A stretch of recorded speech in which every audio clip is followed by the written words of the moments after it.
시간 되었습니다. 우리 사도신경으로 신앙 고백하심으로 수요일 새벽 예배 시작하겠습니다.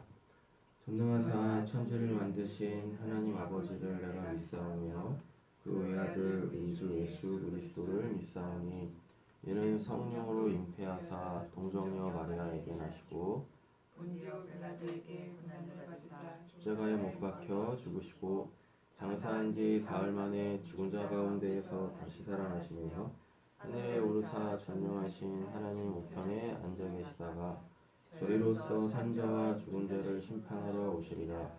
성령을 믿사오며 거룩한 공회와 성도가 서로 교통하는 것과 죄를 사하여 주시는 것과 몸이 다시 사는 것과 영원히 사는 것을 믿사옵나이다. 아멘. 찬송가 281장 찬양 드리겠습니다.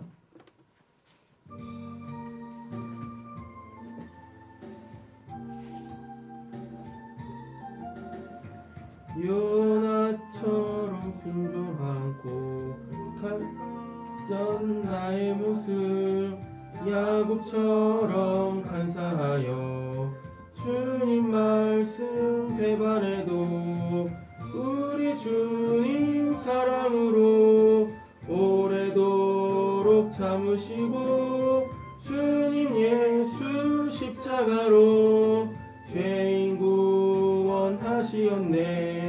삼손처럼 실패하고 눈물로써 보낸 세월 주님 제자 시몬처럼 우리 주를 배반해도 주님 예수 사랑으로 따스하게 품으시고 주님 예수 은총으로 못난 것을 부르셨네. 바울처럼 주님 위해 모든 것을 버리고서 거저 주신 은총으로 죽음에서 살았으니 남은 생에 주의 영광 말씀으로 승리하여 성령님의 인도 따라 온몸으로 다시 한번 찬양하겠습니다. 순종 않고 곁길 갔던 나의 모습 야곱처럼 간사하여 주님 말씀 배반해도 우리 주님 사랑으로 오래도록 참으시고 주님 예수 십자가로 죄인 구원하시었네.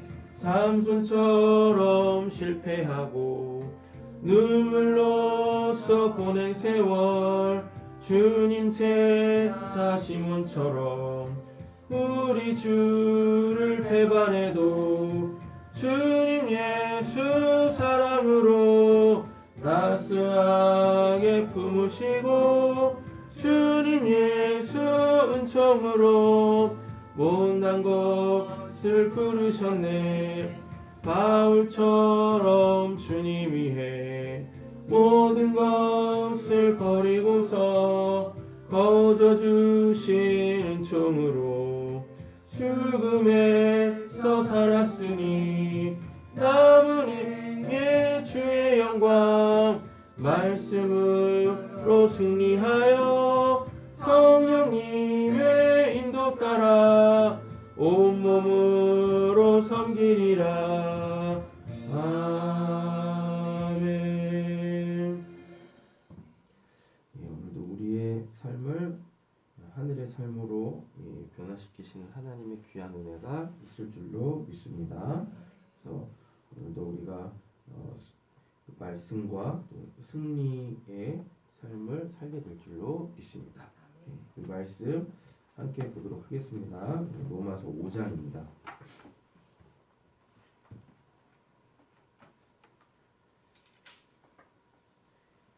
로마서 5장에서는 화평, 예수 그리스도로 말미암는 그 이제 화평에 대하여서 또 이야기를 해주고 있고, 후반부에는 그 이제 예수님을 통한 그 생명, 영생이겠죠?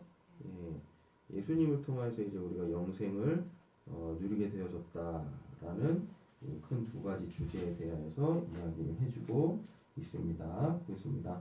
그러므로 우리는 믿음으로 의롭다 하심을 받았으므로 칭의죠.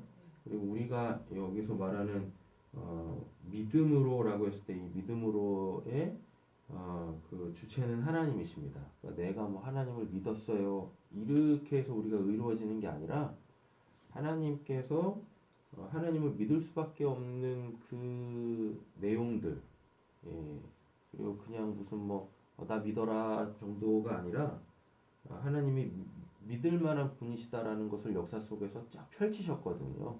예, 그래서 분명한 역사적 사실, 그건 이제 우리에게는 실체가 되겠죠. 믿음의 실체. 예, 그래서 하나님이 이제 믿어진 거죠. 그러니까 절대로 믿음의 주체가 나여서는 안 된다. 그래서 하나님한테 내가 하나님을 믿는다니까요. 예, 이런 그 자세를 취하면은 안 된다라는 이야기인 거죠. 그래서 믿음으로 의롭다 했다라는 것은 전적인 하나님의 은혜로 우리가 이렇게 되어진 것을 잊어서는 안 되겠습니다. 우리 주 예수 그리스도로 말미암아 하나님과 더불어 평화를 누리고 있습니다. 우리는 또한 그리스도로 말미암아 지금 서 있는 이 은혜의 자리에 믿음으로 나오게 되었으며 하나님의 영광에 이르게 될 소망을 품고 자랑을 합니다. 그 1절 이런 말씀들 이렇게 예수 그리스도로 말미암아 더불어 평화를 누리고 있습니다. 이런 말이 이 말을 이렇게 좀 풀어보면 예수 그리스도 아니면 우리가 하나님하고 화평을 누릴 수 없다는 얘기잖아요. 그죠? 그러면은 왜 우리가 하나님과 평화를 누리지 못하지? 그 평화를 누리지 못하게 하는 그 어떤 게 있을 거 아니겠습니까?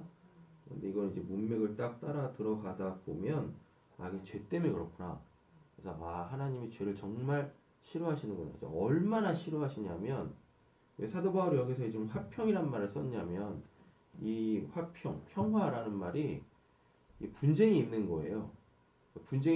분쟁거리가 있는 겁니다. 그래서 그것 때문에 계속 뭐 하는 거냐면 서로 싸우는 거거든요. 그러니까 한시도 마음 편할 날이 없는 거예요. 예. 근데 사도 바울 일부러 이제 화평, 평화 이런 말을 쓰는 겁니다. 그러니까 하나님하고 우리하고 화평을 누리지 못하게 하는 그 뭔가가 있어. 예. 근데 그게 뭐냐면 그게 죄란 말이에요. 하나님이 죄를 얼마나 싫어하시냐면 우리하고 싸우실 정도로 그렇게 죄를 싫어하신다. 예. 그러니까 우리에게 죄가 있으면 하나님이 우리 같으면 그냥 안 보면 되잖아요. 예. 근데 그게 계속 걸리는 거지. 그래가지고 계속 싸움을 거시는 거예요. 그러니까 우리에게서 화평, 평화 이게 지금 우리의 실제적 삶에서 어떻게 일어나는 거냐면 모든 걸 다 그렇게 끼워 맞추시지는 마시고 삶이 편할 날이 없는 겁니다. 계속 뭔 사건들이 일어나고 막 이러는 거지. 예. 그러니까 자꾸 날 돌아보게 하시고, 예. 그래서 내 안에 이런 게 있었구나 발견하게 하셔서 그거를 이제 제거하시려고 하시는 거고, 예. 그래서 그거에 대하여서 깨닫고 철저하게 회개하고 삶을 돌이켰을 때 이제 그때 하나님이 우리 이제 품어 주신단 말이죠. 우리 마음에 그 평안을 주시고 우리의 삶을 하나하나 정리해 나가시기 시작하신단 말이죠. 네. 그래서 예수 그리스도로 말미암아 하나님과 더불어 평화를 누린다라고 했을 때 예수가 우리와 하나님을 평화롭게 했대잖아요. 예수가 뭔가를 했을 거 아닙니까? 예. 그게 바로 우리를 하나님과 우리를 가로막고 있는 그 죄를 없애버리신 거죠. 예. 그래서 이제 속죄, 죄사함 이런 개념들이 따라 들어오게 되어집니다. 3절이죠. 그뿐만 아니라 우리는 환난을 자랑합니다. 우리가 알기로 환난은 인내력을 낳고 인내력은 단련된 인격을 낳고 단련된 인격은 희망을 낳는 줄을 알고 있기 때문입니다. 예, 그래서 신앙을 제대로 하게 되어지면 우리의 그 인성이라고 하잖아요.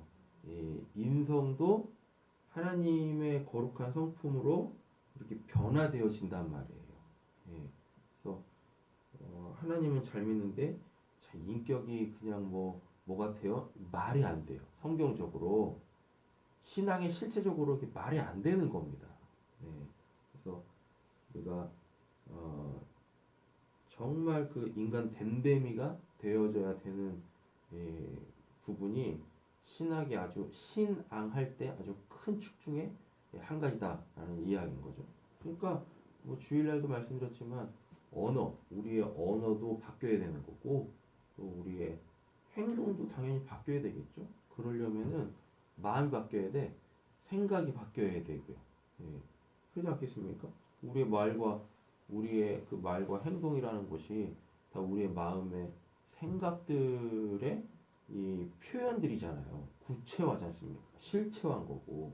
그래서 분명한 것은 우리가 하나님의 그 신의 성품을 닮아감에 있어서 당연히 우리의 인격, 인성, 사람 됨됨이도 바뀌게 되어져 있다라는 이야기입니다.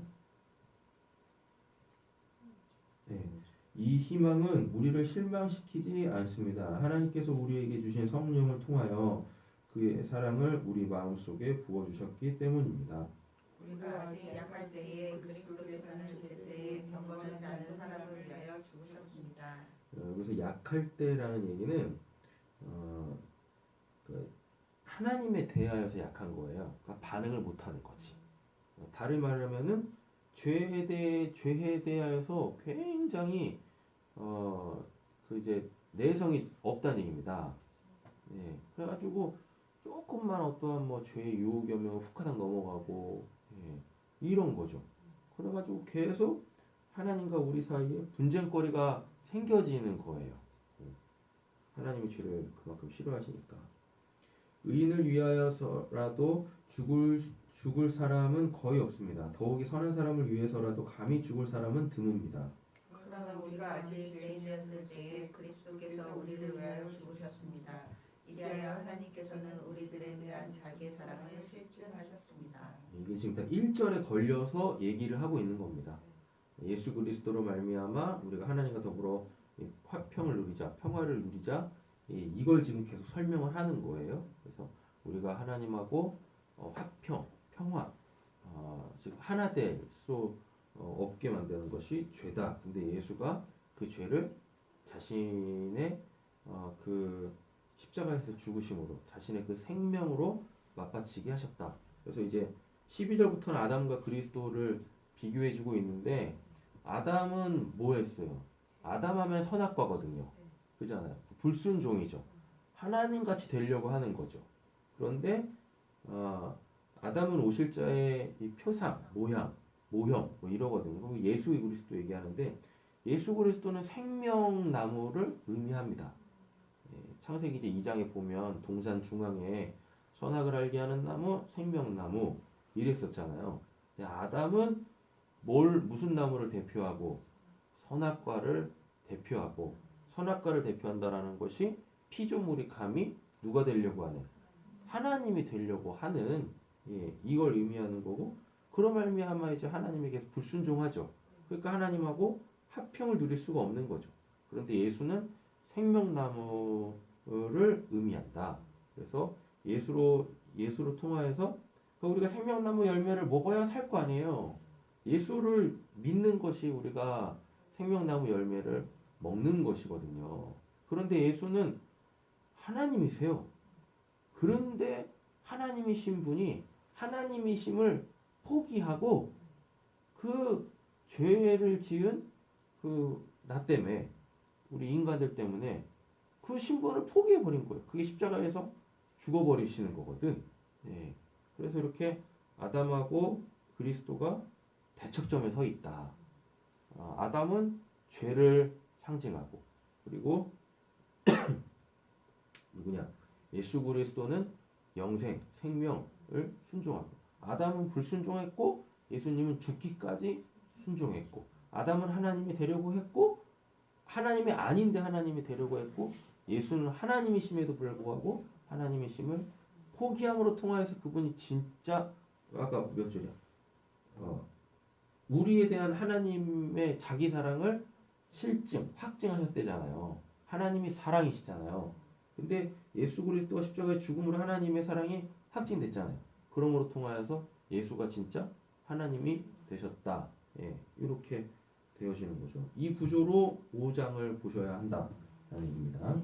그러므로 지금 우리가 그리스도의 피로 의롭게 되었으니, 그리스도의 피는 생명을 상징하니까요.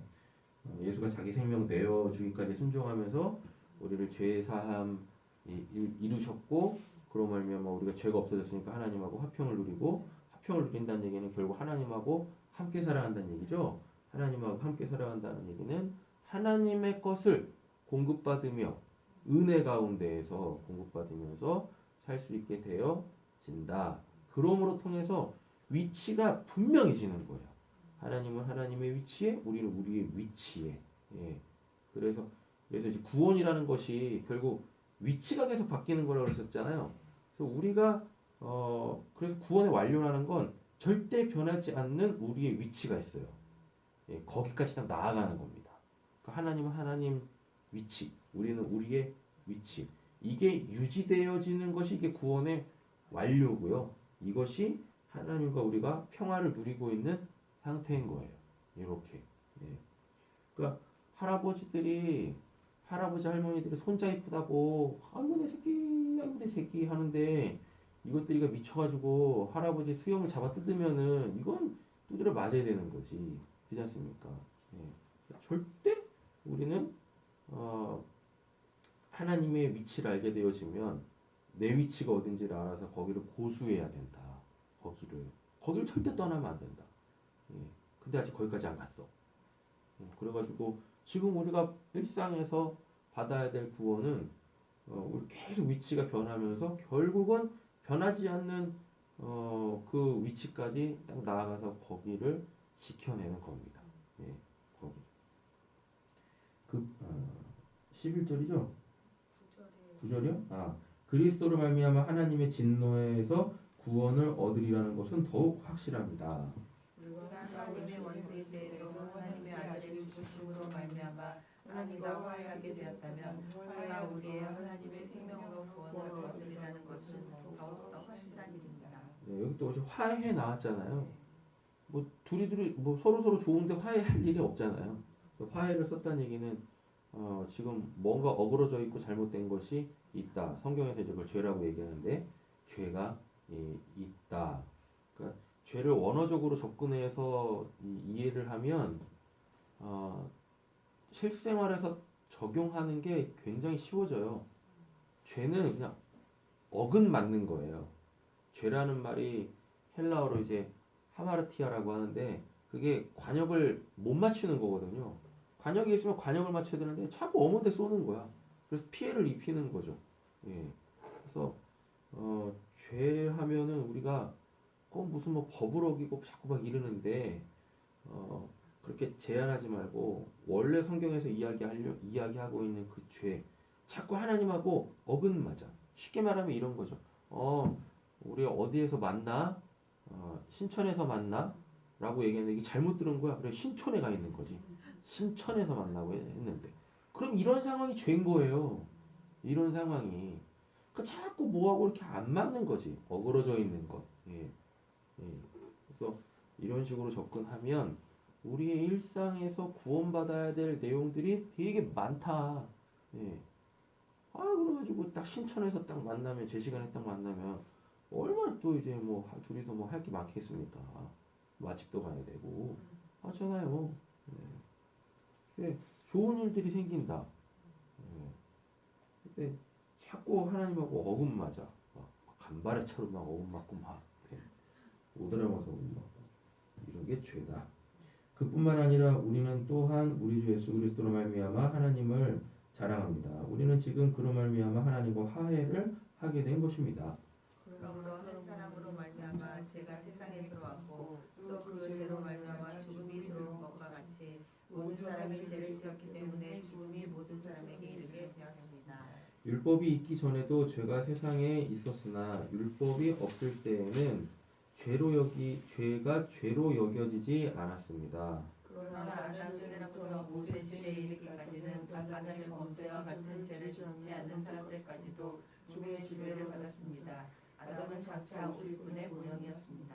이건 왜 그러냐면 이제 우리가 앞본문에서도 봤지만 양심, 선한 양심, 하나님을 알만한 것이 모든 사람에게 있음에도 불구하고 그 하나님께 반응하지 않는다. 그러나 하나님께서 은혜를 베푸실 때 생긴 일은 아담 한 사람이 범죄했을 때 생긴 일과 같지 않습니다. 한 사람의 범죄로 많은 사람이 죽었으나 하나님의 은혜와 예수 그리스도 한 사람의 은혜로 말미암아 선물은 많은 사람에게 더욱더 넘쳐나게 되었습니다. 또한 하나님께서 주시는 선물은 한 사람의 범죄의 결과와 같지 않습니다. 한 범죄에서는 편이 뒤따라와서 유죄 판결이 내려졌습니다마는 많은 범죄에서는 은혜가 뒤따라와서 무죄 선언이 내려졌습니다. 그러니까 예수 그리스도의 십자가에서 죽음은 모든 사람을 위한 건데 그게 모든 사람에게 공이 적용되지는 않는다. 그러니까 예수를 믿는 이들에게만, 즉 하나님이 구원하실 이들에게만 적용되어진다. 그러나 예수를 믿으면 누구나 구원받을 수 있다라는 얘기인 거예요. 지금 이 말이.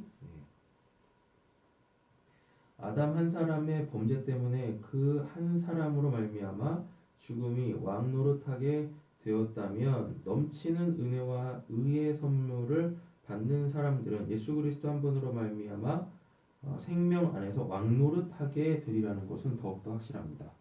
그러니 한 사람의 범죄 행위 때문에 모든 사람이 유죄 판결을 받았는데 이제는 한 사람의 의로운 행위 때문에 모든 사람이 의롭다는 인정을 받아서 생명을 얻게 되었습니다. 그러니까 로마서를 잘못 읽어버리면 이런 표현들 때문에 아이씨 저 아담만 아니었어도 이런 핑계를 댄다고요. 이런 핑계를. 근데 앞본문에 뭐라 그랬었어요? 율법이 없었을 때도 사람들이 죄를 짓고 있었다라고 한다고 하거든요. 근데 율법이 이제 들어오면서 죄가 더 가득 찼다는 겁니다. 그 율법이 나쁜 겁니까? 아니죠. 율법이 없었으면 자기네들이 죄를 지으면서도 그 죄가 뭔지를 모르는 거예요. 그러니까 회개를 안 하겠죠. 그러니까 당연히 하나님하고의 벽이 생기겠지. 예, 죄의 벽이 생길 거 아닙니까? 그러니까 하나님하고 더불어 살 수가 없는 거예요. 화평할 수가 없는 겁니다. 그러니까 하나님이 계속 공격하시는 거거든. 삶이 고로워지는 겁니다. 예, 계속 이대로 가면 안 되는 거잖아요. 그러니까 하나님 측에서 그 무지한 죄인들을 깨닫게 하기 위하여 율법을 주실 수밖에 없는 거예요. 야, 이게 죄라니까. 이게 죄야. 그래서 율법이 들어오면서 죄가 더 많아졌다라는 표현, 이렇게 말을 하고 있는데 그 말은 율법의 부작용을 이야기하는 게 아니에요. 죄를 깨닫게 해서 죄를 안 짓게 하려고 하는 거지. 그렇습니까? 예. 근데 절대 사람들은 아담 핑계를 해서는 안 됩니다. 예, 아담 핑계를 해서는. 잘 한번 보시라니까. 율법이 없어도 하나님을 안 믿어도 얼마나 본인이 지금 그 죄악 가운데 살고 있는지, 얼마나 마음이 악한지 자기밖에 모르잖아요. 그러잖아요. 사람은 태어나면 다 자기밖에 몰라요. 이기성에서 태어난다니까요. 예, 이기성. 이기성이 죄로 구현될 때 그게 뭐냐면 어떤 형태로 죄로 구현이 되냐면 선악 있지 않습니까? 선악의 기준이 내가 돼요. 그래서 나한테 내가 좋으면 남한테 악이어도 선이야. 이게 선악과 먹은 결과라니까요. 이게 예. 인간이 원래 그렇습니다. 인간이라는 거. 그래서 하나님의 은혜 없으면은 안 되는 거. 15절? 19절? 한 사람이 순종하지 않음으로 말미암아 많은 사람이 죄인으로 판정을 받았는데 나왔네요. 아까 다 설명드렸죠. 불순종, 순종. 예. 이제는 한 사람이 순종하므로 말미암아 많은 사람이 의인으로 판정을 받을 것입니다. 율법은 범죄를 증가시키려고 끼어들어온 것입니다. 그러나 제가 많은 곳에 은혜가 더욱 넘치게 되었습니다. 이런 것들 때문에 또 아이고 자기 죄 짓는 거를 합당해. 예. 은혜가 저한테 은혜가 필요해서 죄를 좀 져봤어요. 이거 무슨 말 같지도 않은 소리를 해요. 진짜. 예. 이게 이제 어디서 나온 몇 장에서 나오는지 뭐 은혜를 받기 위해서 죄를 짓겠느냐? 절대 그럴 수 없다라고 사도 바울이 못을 딱 봤거든요. 예. 근데 그런 말들은 성경에서 다 지워버렸나 봐. 꼭 이런 말씀들만 꼭 기억을 해요. 죄 짓고 어떻게 그 죄를 합당화시키냐고요. 죄가 있어야 은혜가 있는 거예요. 막 이러면서. 아유, 그런 얘기 들으면 진짜 너무 답답해.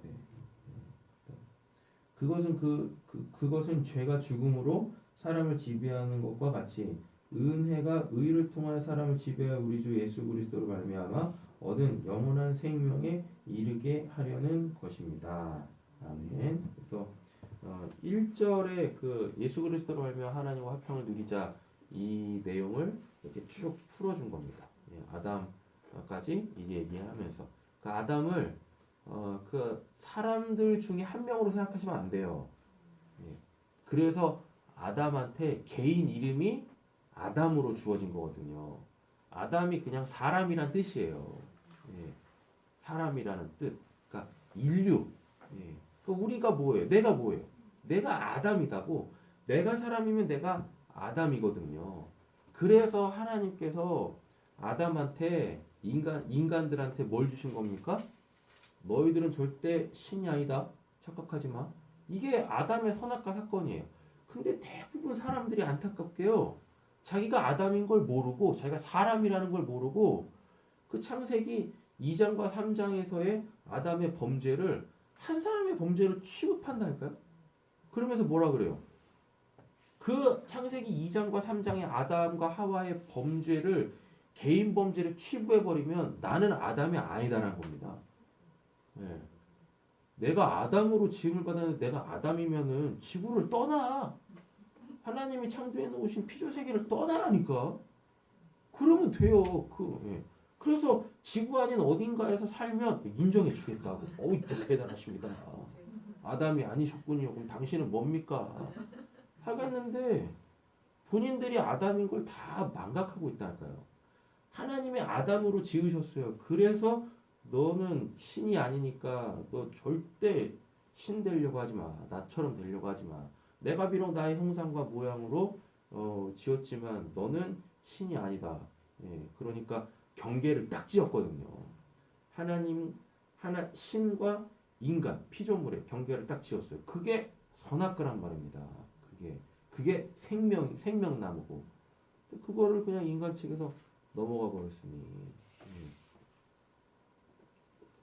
율법이 오기 전에도 죄가 있었대잖아요. 하나님의 입에서 나온 거는 율법이라고요. 선악과 먹지 마라. 이 율법이라고요. 그러니까 이 율법이 안 주어지면 그게 인간들이 뭐 하는 겁니까? 자기들이 신인 줄 착각한다고요. 그거 죄 짓는 거잖아요. 그러니까 죄 짓지 말라고 그 선악과를 줬는데 이거는 성경을 도대체 어떻게 보는 건지 선악과를 따먹었기 때문에 죄가 들어왔다고 이 얘기를 해요. 사도 바울이 마치 그렇게 쓰는 것 같거든요. 한 사람만을 말미암아 죄가 들어왔다고 막 이렇게 써놓으니까 이미 죄예요. 이게 좀 길어지는데 이미 죄라는 건 자 이게 뭐냐면 하나님의 입에서 나온 말씀 있죠. 그 말씀이 비록 창조의 말씀이다라도 그 말씀이 입으로 하나님 입에서 나와서 그게 육이라는 형태로 실체화되잖아요. 그럼 그게 죄예요. 그 상태가 그냥 죄야. 왜요? 하나님의 성품에 안 맞다니까요. 하나님의 성품에 맞지 않는 게 다 죄잖아요. 하나님은 이렇게 제한이 없으세요. 근데 하나님의 입에서 나온 말씀 때문에 그게 이제 비록 창조의 말씀인데도 불구하고 제한되지 않습니까? 그럼 그 상태가 죄라고. 그 상태가. 예. 그래서 모든 피조물의 상태가 뭐예요? 죄인 거예요. 죄. 예, 아름다워도 그게 죄다고 죄. 왜냐하면 그 피조물에 의해서 하나님이 제한된단 말입니다. 예, 하나님에 대한 그 인식이 제한돼요. 예. 그래서 하나님이 그 말씀 주신 겁니다. 선악과 따먹지 마. 너희들은 내가 아니야. 그러니까 너희들은 나로 살아야지.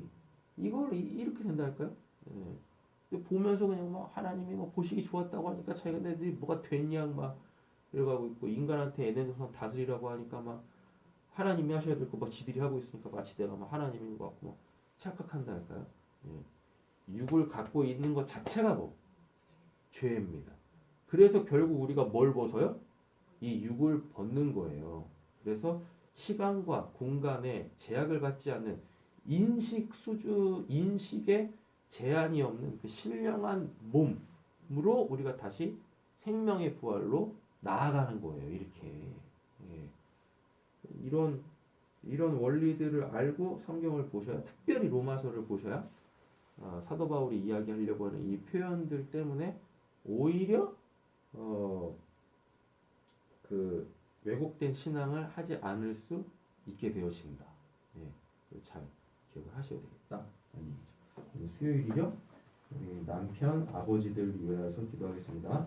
서성원 장로님, 서대현 집사님, 김지원 집사님, 최상현 성도님, 이세진 성도님, 박관영 성도님, 저 위해서 기도해 주시고, 또 박규철 씨, 전상배 씨 위해서 아무리 봐도 남편들이, 아버지들이 하나님의 은혜 가운데 바르게 서야 된다. 그래야 가정이 두루두루 화평하다. 예. 그래서 이들이 진짜 막 힘있게 주의 영광된 자리로 나아가야 가족들도 같이 힘받아서 가지 않겠습니까? 그죠? 어쨌거나 어떤 공동체든지 질서라는 게 있거든요. 그래서 남편들이, 아버지들이 하나님의 은혜 가운데 좀 바르게 섰으면 좋겠습니다. 아직 하나님을 믿지 않는 분들도 계시는데 속히 구원받는 은혜도 있었으면 좋겠고, 같이 한번 기도하고 이제 마치겠습니다. 사랑의 주 하나님 아버지 감사합니다. 하나님께서 부모를 떠나 그 가정을 함께 하시는 은혜를 오늘 살 때에 허락하여 주셨습니다. 그 가정들이 얼마나 건강한지, 하나님 얼마나 주의 말씀 가운데 붙여올 수 있게 하여 주시옵소서. 하나님 가정에는 가족 구성원들이 있습니다. 그들의 자리에서 위치에서 그들이 하나님의 은혜를 받으며 하나님의 영광된 그 자리를 지금 빛내고 있는지 하나님에게 당신의 은혜를 더하여 주시옵소서. 그래야 해서 오늘 가정들이 화목하고 가정 하나 되어져서 오직 주의 나라와 의를 구하는 그 가정들이 되어지기를 하나님께 소원합니다. 특별히 남편들, 아버지들 축복합니다. 은혜를 붙잡아 주시옵소서. 하나님 이들이 가정에 머리된 자들입니다. 하나님 그 머리들이 정말 겸손하고 섬기고 사랑하고 그 안에서 화목과 화평을 이루어갈 수 있는 은혜를 되게 하여 주시옵소서. 이는 어떤 자리에 있든지 간에 그 자리에서 지혜롭게 하나님으로 살아낼 수 있도록 하나님의 험한 세상, 부조리한 세상에서도 그 신령이 훼손받지 않고 온전히 구하시는 도움을 하나님 하늘에 계신 우리 아버지여, 이름으로 격임을 받으시오며 나라의 마옵시오며 뜻이 하늘에서 이루어지는 것 같이 땅에서도 이루어지이다. 오늘날 우리에게 일용할 양식을 주옵시고 우리가 우리에게 죄진 죄를 사하여 준 것 같이 우리 죄를 사하여 주옵시고 그들을 시험에 들게 하지 마옵시고 다만 안에서 구하옵소서. 내게 나라와 권세와 영광이 아버지께 영원히 있사옵나이다. 아멘. 자, 이렇게 기도하시다 마치겠습니다.